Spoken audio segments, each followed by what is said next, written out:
Les éditions Télème présentent un enregistrement intégral de Les Dieux du Campus, tome 4 de Phoenix Beacher et F.V. Estière, lu par Romain Benitez et Julien Chettel. Chapitre 1. Nox. À peine ai-je quitté le vestiaire, après notre entraînement de foot, que je récupère mon portable dans mon sac pour ouvrir mon appli préférée. Close to You. Je fais défiler les profils à la recherche d'un coup rapide et disponible dans l'heure. Je n'ai pas de temps à perdre.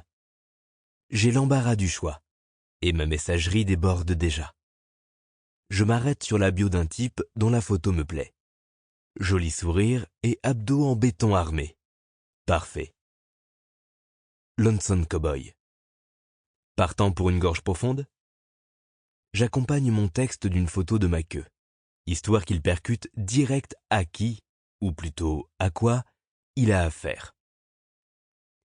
Lust Devil. Carrément. Où et quand? C'est si simple, putain. Quelques mots, une question, une photo. Et le mec accourt. Comme d'habitude. Il ne cherche même pas à savoir à quoi je ressemble. Mais je suppose qu'une seule partie de mon anatomie l'intéresse. Non pas que je m'en plaigne. C'est exactement pour ça que j'ai choisi cette appli. Du sexe facile, avec des gars que je ne reverrai jamais. Pas de prise de tête, pas de questions. Juste du plaisir. Teinté d'un léger goût d'amertume et de désespoir.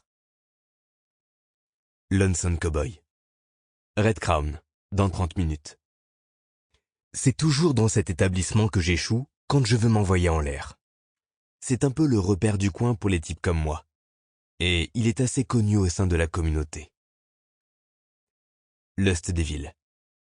Ok, je situe très bien ce bar. Déjà sur le départ. Plus qu'à récupérer ma caisse et, dans quelques minutes, je pourrai enfin relâcher le stress de ma journée dans une bouche accueillante. Soudain, un bras entoure mes épaules. Je verrouille mon écran juste à temps pour que Dante n'y jette pas un coup d'œil curieux. Il ne me pose pas de questions. Mes colocs ont tous rapidement compris que ça ne servait à rien. Au début, Dante s'est montré insistant. Il voulait absolument savoir pourquoi je passais autant de temps seul, en dehors de chez nous. Mais, à force de répéter que j'avais parfois simplement besoin d'être tranquille, il a fini par lâcher l'affaire. Sans lui mentir, je me suis contenté de lui balancer une semi-vérité pour qu'il me foute la paix sur le sujet. Après tout, habiter ensemble peut être étouffant. Sample complete. Ready to continue?